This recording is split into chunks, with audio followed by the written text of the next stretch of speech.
నమస్తే, welcome to the talk show.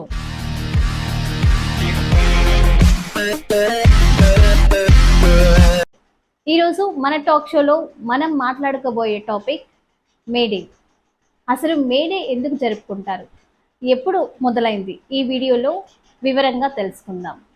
మే 1 అంటే May Day, అంతర్జాతీయ కార్మిక దినోత్సవం. కానీ అమెరికాలో మాత్రం దీన్ని లాయల్టీ డేగా పిలుస్తారు. పలు దేశాల్లో మేడేని సెలవు దినంగా పాటిస్తారు. ఈ కార్మిక దినోత్సవం ఆవిర్భావం ఏ ఒక్క దేశం, ఏ ఒక్క సంఘటనకు పరిమితం కాదు. శ్రమ దోపిడీని నిరసిస్తూ యావత్ ప్రపంచ కార్మికుల్లో స్ఫూర్తిని రగిలిస్తూ వేసిన ముందడుగే మేడే. 19వ శతాబ్దంలో పారిశ్రామిక విప్లవ ఫలితం కారణంగా అమెరికా, యూరోప్ దేశాలలో అనేక భారీ పరిశ్రమలు స్థాపించారు. ఆ పరిశ్రమలలో గాలి, వెలుతురు, కనీస సౌకర్యాలు లేకుండా రోజుకు 16 నుంచి 18 గంటలు కార్మికులతో గొడ్డు చాకిరీ చేయించుకునేవారు. దీన్ని నిరసిస్తూ 1886 మేలో చికాగోలోని హే మార్కెట్లో జరిగిన కార్మికుల ప్రదర్శన మేడే పుట్టుకకు బీజం వేసింది. మొదటిసారి 1884లో రోజుకి 8 గంటలు మాత్రమే పని ఉండాలని కార్మికులు ఆందోళన చేశారు. ఈ ఆందోళన 1886 నాటికి తీవ్ర స్థాయికి చేరింది. 1886 మే 1న 40,000 మంది కార్మికులు సమ్మె మొదలు పెడితే 3 మే నాటికి ఆ సంఖ్య 1,00,000 మందికి చేరుకుంది. సమ్మె ఉధృతమయ్యేసరికి యాజమాన్యాలు ఏం చేశాయంటే పోలీసుల సాయం కోరి కార్మికులపైకి ఉసిగొల్పారు. ఈ సమయంలో కార్మికులపై పోలీసులు జరిపిన కాల్పుల్లో మొదట 2 మరణించారు. దీంతో ఆగస్ట్ పైన్ పార్సిస్, క్లోరిన్ మోస్ లూయిస్లింగ్ అనే కార్మిక నాయకుల ఆధ్వర్యంలో మెకార్మిక్ రికవర్ వర్క్ పారిశ్రామిక సంస్థ ముందు పెద్ద ప్రదర్శన జరిపింది. శాంతియుతంగా జరుగుతున్న ఈ ప్రదర్శన మీద పోలీసులు హే మార్కెట్ వద్ద పోలీసులు జరిపిన కాల్పుల్లో 8 మంది కార్మికులు మరణించారు. 40 మంది దాకా గాయపడ్డారు.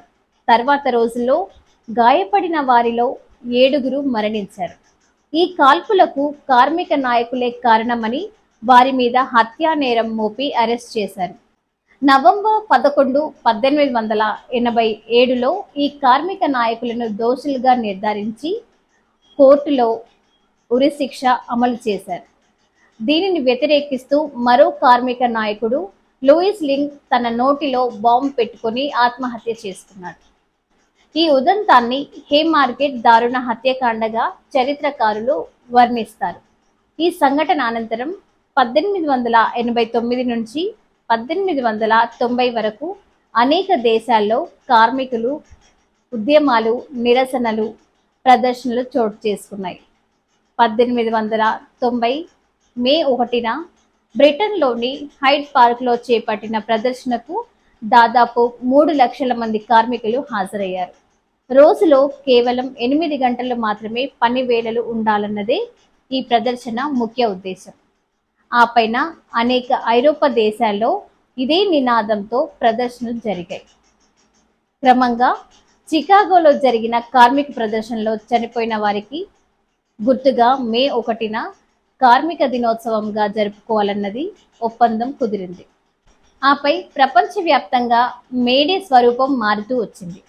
అనేక దేశాలలో ఆ రోజున పోరాటాలు, నిరసనలు, ప్రదర్శనలు జరిగాయి. మేడే ఒక చారిత్రాత్మక చైతన్య దినం.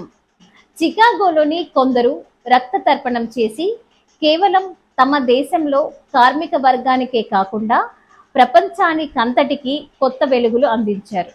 తమ శ్రమను రోజుల తరబడి దోచుకున్న సమయంలో మేము మనుషులమే, మా శక్తికి కూడా పరిమితులుంటాయని శ్రామికులు గొంతెత్తి నినాదం చేశారు.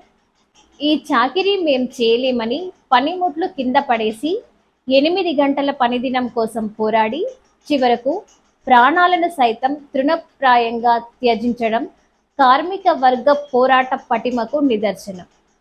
24 గంటల్లో 8 గంటలు పని, 8 గంటలు విశ్రాంతి, ఇంకా 8 గంటలు రిక్రియేషన్ అన్నవి ఈ పోరాటం ద్వారా సాధించుకున్నారు. ఇది పారిశ్రామిక యుగం ఏర్పడిన తర్వాత జరిగిన అతిపెద్ద మార్పు. 1900 నుండి 1920 వరకు ఐరోపాలో ప్రభుత్వ, ధనిక, వ్యాపారుల దోపిడీని ఎండగడుతూ సోషలిస్ట్ పార్టీల ఆధ్వర్యంలో మే 1న నిరసన ప్రదర్శనలు జరిగేవి.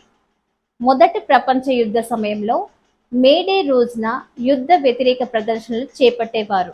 తరువాత దశకంలో మే 1న నాజీల వ్యతిరేక దినోత్సవంగా జరిపేవారు.